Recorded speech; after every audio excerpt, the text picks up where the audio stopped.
खुद से जीतने वालों को मेरा सलाम और प्रणाम। राजा ने कवि को रानी महल में रहने की अनुमति दी, लेकिन एक छोटी मासूम सी गलती ने कवि की बुद्धि और जीवन खराब कर दिया। हमें मन में प्रवेश करने वाली चीजों के प्रति बहुत अलर्ट रहना चाहिए। इस कहानी से समझते हैं, एक विद्वान कवि और कहानीकार कई देशों की यात्रा करके एक राजा के महल पहुंचा। उसने अपने अनुभवों और देश दुनिया की कहानियों से पूरी सभा का मनोरंजन किया। राजा को बहुत आनंद आ रहा था। कवि के बोलने का अंदाज और कहानियां बहुत निराले थे। उस रात सभा बहुत देर तक चली, जिस कारण राजा बहुत देर से रानी महल में पहुंचा और खा पीकर शांति से सो गया। रानी बहुत समझदार थी। उसने आश्चर्य किया, आज से पहले कभी राजा इतना लेट नहीं आए, इतना खुश सभा से नहीं लौटे। अगले दिन रानी ने राजा से पूछा, कल आप सभा से बहुत देर से आए और दिन भर व्यस्त रहने के बाद भी शाम को आप बहुत खुश थे। इस खुशी का राज क्या है? राजा ने कहा, अरे रानी साहिबा, बहुत दूर से एक कवि आया है। उसे जीवन का बहुत ज्ञान है। वो गंभीर और जटिल बातें भी बहुत हास्य विनोद में बताता है। कभी सुंदर कहानी प्रस्तुत करके जरूरी बातें समझाता है। कल रात उसने मुझे बहुत अच्छी और गहरी बातें बताई और मैं सब सुनता चला गया। राजा की बातों से रानी के मन में नए कवि से मिलने की जिज्ञासा जागी। उसने राजा से कहा, आप कृपया मुझे इन ज्ञानी पुरुष से मिलवाइए। राजा अगले ही दिन कवि को रानी महल लेकर आया। वहां कवि ने कई कहानियां और कविताएं सुनाई और सबका बहुत मनोरंजन हुआ। फिर अगले दिन सम्मान करने के लिए रानी ने कवि को भोजन पर बुलाया और उनके हालचाल के बारे में पूछा। बातों बातों में कवि ने बताया कि धीरे धीरे आंखों की रोशनी कम हो गई है। अब मुझे बहुत कम धुंधला सा दिखता है। इस अंधेपन को छोड़कर बाकी सब ठीक है। राजा रानी को उस पर दया आई। दोनों ने तत्काल तय किया कि इस कवि को यहीं रानी महल में रहने देते हैं। कवि अंधा है, इसलिए रानी और बाकी औरतों को पराई दृष्टि की कोई दिक्कत नहीं होगी। कवि को रानी महल में जगह के साथ साथ सारी सुख सुविधाएं मिलने लगी। रहस्य ये था कि कवि को सब दिखता था, लेकिन पहले दिन जब वो रानी महल आया तो उसने सुंदर वन उपवन ठाट बाट देखकर उसके मन में लालच आ गया कि काश ये सब मुझे भी मिलने लगे। इसलिए अगले दिन उसके मुंह से निकल गया कि मैं तो अंधा हूं, और उसकी चाल कामयाब रही। लेकिन इस एक गलती से उसके जीवन की दिशा पलटने वाली थी। धीरे धीरे समय बीता तो राजसभा में कवि का पद बढ़ा। वो राजा का मुख्य सलाहकार बन गया। इसके साथ साथ कवि को रानी महल के सुख भोगने की आदत हो गई। कुछ भी बात अच्छी ना लगे, कुछ काम ठीक से ना हो तो उसे तत्काल गुस्सा आ जाता। वो राजसभा की शान बन गया था। राजा रानी उससे जरूरी सलाह करते। इस सम्मान के कारण उसका अहंकार और फूल गया। फिर उसी अहंकार के आवेश में आकर उसने जीवन की बड़ी गलती कर दी। एक दिन कवि को प्यास लगी। सामने टेबल पर पानी का ग्लास रखा था। छोटे मोटे काम भी खुद न करना उसकी आदत बन चुकी थी। उसने आवाज देकर दासी को बुलाया। एक दासी आई पर उसने कहा, अभी मुझे जल्दी है, मुझे रानी ने बुलाया है, मैं बाद में आकर आपको पानी देती हूँ।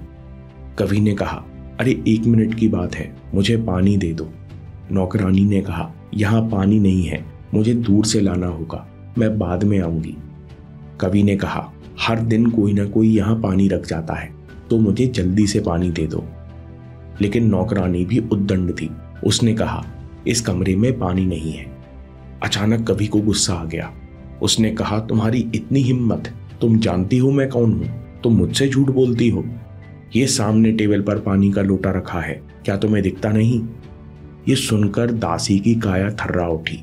सच हमेशा झूठों के साथ मजाक करता है। कोई भी झूठ, कोई गलत विचार ज्यादा देर छिप नहीं सकता। झूठ सामने आ ही जाता है। यह प्रकृति का नियम है। जब इस कवि ने कहा, यहां लोटा है, क्या तुम देख नहीं सकती?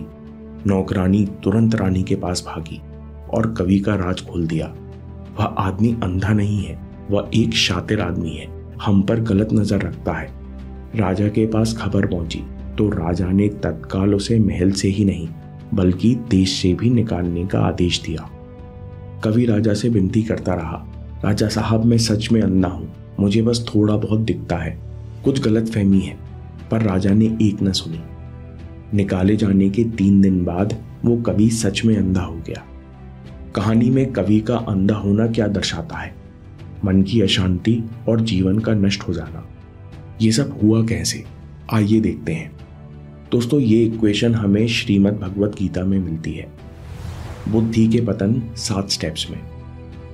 शुरुआत तब होती है जब हम शरीर को अच्छी लगने वाली वस्तुओं को ज्यादा महत्व देते हैं, फिर जरूरी गोल से फोकस हटाकर बार बार शरीर को अच्छी लगने वाली चीजों यानी सेंस प्लेजर्स के बारे में सोचने लगते हैं, जिससे हमारा उनके लिए आकर्षण बढ़ जाता है। हम उस चीज से या उस सुख से बहुत ज्यादा अटैच हो जाते हैं। फिर हमें बार बार इन चीजों को भोगने की इच्छा होती है। ऐसा लगता है कि बस एक बार मिल जाए तो मेरा जीवन सफल हो जाएगा। चौथा स्टेप आते आते ये इच्छा बढ़कर क्रेविंग यानी तृष्णा का रूप ले लेती है और हम अंदर से तड़प उठते हैं। सारे दूसरे काम छोड़कर इस एक चीज के पीछे भागते हैं। जब ये क्रेविंग पूरी नहीं हो पाती तब अचानक गुस्सा फूट पड़ता है। गुस्से के कारण सोचने समझने की शक्ति, सही गलत चुनने की शक्ति खत्म हो जाती है, यानी बुद्धि साथ छोड़ देती है। और अगर यही सब बार बार चलता रहे तो बुद्धि का साथ छोड़ने से जीवन नष्ट हो जाता है, जैसा कहानी में हुआ। कवि रानी महल के ऐशो आराम देखकर बार बार सोचने लगा कि ये सब मिल जाए तो कितना बढ़िया होगा। अगले दिन तक यह इच्छा उस पर हावी हुई, जिस कारण उसके मुंह से झूठ निकल गया। क्रेविंग बढ़ती गई, छोटे काम भी उसे करना पसंद नहीं रहे। ईगो हावी हुआ, दासी पर गुस्सा आया, बुद्धि खराब हुई। नतीजा ये हुआ कि उसका जीवन खराब हो गया। कर्म का नियम आपको बताता है कि इंसान अनजाने में खुद को कमजोर बनाता है, यानी गलत इच्छाओं में अंधा हो जाता है। बाद में जब अंधापन आता है तो उसे लगता है कि मेरे साथ कितना गलत हुआ, लेकिन सच ये है कि गलत इच्छाएं ही उसकी कमजोरी का कारण बनती हैं। इसलिए अस्तेय का महत्व समझो। अस्तेय एक संस्कृत शब्द है। अस्तेय का मतलब होता है कुछ भी गलत को अपने अंदर प्रवेश न करने देना, न गलत भावना से सुनना, न देखना, न सोचना। जिसके पास अस्तेय होता है उसके जीवन में क्लैरिटी होती है, उसके मन को संतुष्टि होती है, उसका जीवन ऊपर ही बढ़ता है। इसलिए अपने मन के पहरेदार बनो। आपकी हर एक छोटी भावना, एक विचार मायने रखता है। मान लो कोई लड़का रास्ते पर जा रहा है, सामने से कोई अनजान लड़की या महिला गुजरी। लड़के ने सोचा आज बढ़िया मौका है, मन भर के इसे देख लेता हूं। लड़के ने देखा और फैंटेसाइज भी किया। कोई सवाल कर सकता है तो इसमें गलत क्या है? उसने किसी के साथ कुछ गलत नहीं किया, जो सोचा अपने मन में सोचा। सही बात है, लेकिन इस एक्शन के बाद लड़का इन्हीं चीजों के बारे में बार बार सोचेगा, काम नहीं कर पाएगा और मन बेचैन होगा, जिससे उसके जीवन में क्लैरिटी कम होगी और जरूर उससे कोई ना कोई बड़ी गलती हो जाएगी। इसी तरह अटैचमेंट और क्रेविंग का नुकसान हमें हर दिन होता है।